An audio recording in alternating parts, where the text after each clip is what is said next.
We have to talk about the game that Dalton is actually at, probably leaving right now if he didn't get out of there early, because his Niners controlled this contest.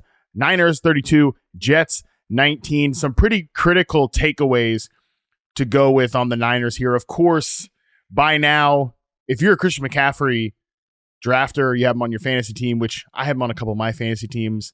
I know my mom's got him on her fantasy team, so I was texting, her immediately. She's on tennis court. She wasn't able to sub out Christian McCaffrey. I didn't have Christian McCaffrey alternatives in my rosters, and I'm sure a lot of you had the same situation. We got pretty banged on this one. It is what it is. I will say, if you have Christian McCaffrey on your fantasy team, it sounds like, according to ESPN's Adam Schefter, he might miss next week too. So if you weren't able to prepare a viable alternative for this week, which totally understandable, we got this news at the very last minute that McCaffrey was not going to play in this game. They were not going to risk his calf Achilles sort of situation that he's dealing with. Not much you can do about that, but you can at least be prepared for it next week. I would say, if you have McCaffrey and you're looking for a silver lining, and maybe this is me putting myself in the coping corner right away here in week 1, because I'm trying to cope with what just happened with the McCaffrey thing, where I took a few close losses tonight because of it. I will say, at least they're being responsible with his rest injury situation here. I've felt it was always a little strange that the 49ers were so aggressive to just pile this guy up with touches and snaps, absurd usage rates throughout his time with this team. Because, we know he has an unfair advantage at the backfield. He's a true matchup nightmare. He's a coverage dictator. He's one of the most unique players at the position, if not the most unique player at the position, certainly right now, and really maybe of the last 5 to 10 years at the running back position. All that being said, we know that while that's all true, Kyle Shanahan can feature a good running game with almost anybody, and that perfectly transitions us to tonight's game, because the story coming out of this one has to be Jordan Mason, 28 carries, 147 yards, and a touchdown. He also chipped in with a catch for 5 yards as well. Joe Buck and Troy Aikman pointed out that this was the most carries that Jordan Mason has handled in a game since high school.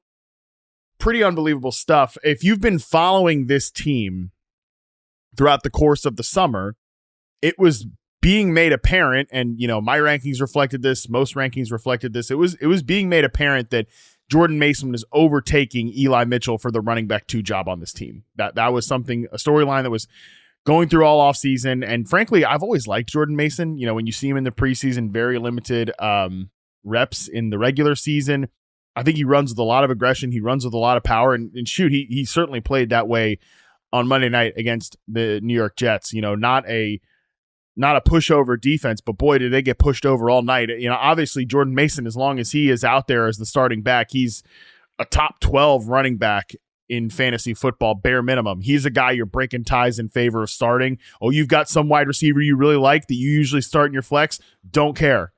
You got 2 other established backs. That's nice. They better be really, really damn good to be playing Jordan Mason over those guys going forward. Maybe you didn't have you weren't able to play him tonight, right?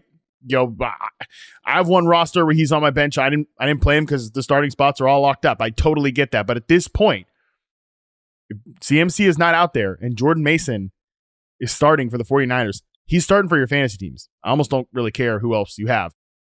I will say, too, just on this last note on the 49ers, like that offensive line performance, super encouraging. Not just from a run game perspective where they were moving people. Dominic Puni, their rookie guard, that was a find. He looked incredible in this game. He was aggressive. He was powerful. He was moving people in the run game. He looked fundamentally sound from my eye on the broadcast as well.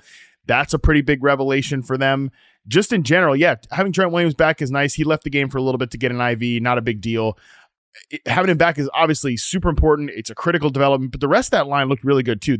That was one position or, one kind of position group that you could poke a hole in on this 49ers offensive roster. Not so at this point. That looked like a unit of strength on Monday Night Football, blowing holes open for Jordan Mason. And then Mason, again, fundamentally sound runner as well. Ran with power, aggression, good vision, followed his blocks, got some things extra afterwards. That's exactly what you want to see. Not too much to say about the rest of the 49ers Offense, Brandon Ayuk definitely left some plays on the field. That was frustrating. Obviously, we knew he was going to be on a limited snap count. I haven't seen the final snap data, but just watching the game, you saw way more Chris Conley than you probably would expect. Juwan Jennings leads the team in receiving. Juwan Jennings is a good player. He's going to be involved in the offense regardless. But, you saw some Ronnie Bell out there. You saw some Chris Conley, like I mentioned. That's probably not going to be a thing going forward. Obviously, the drop in the end zone, that's a pass Brandon Ayuk catches 10 times out of 10. And he let some plays slip through his fingers tonight that, probably not a big deal. Frustrating again tonight if you ended up playing him in fantasy, but not a big deal going forward. I think the longer the 49ers go here, the better they will look, which is pretty scary because they dominated this game, especially in the trenches where Brock Purdy had he could have painted a damn picture back there. He had so much time against this Jets front that obviously is without Hassan Reddick. And if I'm Hassan Reddick, I don't feel great because I'm losing a lot of money right now at this point, but I'm also saying, hey, Jets, get on the phone. Let's work this deal out because you might need me on defense. Let's talk about those Jets here really quickly before we toss it to the rest of the show. A lot of what I think we could expect. Garrett Wilson leads this team with 11 targets. Allen Lazard, what a night for Allen Lazard, by the way. First target, drop. Ends up getting in the end zone twice. Once on a free play, which is, for lack of a better word, and I say this endearingly, vintage Aaron Rodgers bull. Where it gets the free play because gets the defender to jump across the line of scrimmage. And of course, it's a 36-yard touchdown to Allen Lazard. He also got a garbage time touchdown from Tyrod Taylor, who came in at the end of the game in relief of Aaron Rodgers when the contest was out of sorts. Rodgers, 8.0 yards per attempt, 61.9% completion rate. I thought he looked pretty good. Especially early on in the game. The functional mobility is just not going to be what it was certainly before the Achilles and obviously just when he was younger in general. But I thought he played pretty well. I thought he drove the ball well down the field. Like his arm talent is still readily apparent. I also love to see Garrett Wilson being moved around the formation. I saw a lot early on in the game where he's lining up in the slot off the line of scrimmage.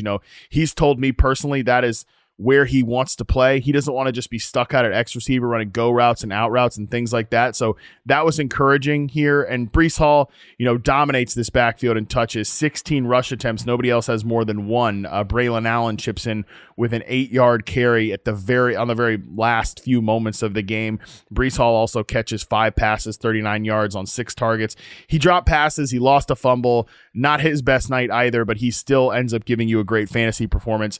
I say all these kind of silver lining things with the Jets because overall, look, they got outclassed by a better team. The Niners, for all of the offseason drama and nonsense and some of the, the IU plays left on the field today and, some moments were here or there. You could pick nits at this, that, and the other. They're one of the best teams in the NFL. I think they are still the class of the NFC, and the Jets are just not as good as them. But from a fantasy perspective, you got the usage you want from Garrett Wilson. You got the usage that you absolutely want from Breece Hall. Those 2 young stars check boxes there. And I thought Rodgers was about as good as you could want. So from altogether on Monday Night Football, really the big surprise was Jordan Mason. That was the big story. Everything else kind of went as expected, which considering how last year, 365 days ago, when I came on this pod and did, what was an emergency podcast segment on a Jets Monday night game, all things considered, pretty good result here for everybody involved to just get through this game cleanly and get a really excellent performance from Jordan Mason. Yeah, shout out again. One final shout out to the CMC fantasy football managers.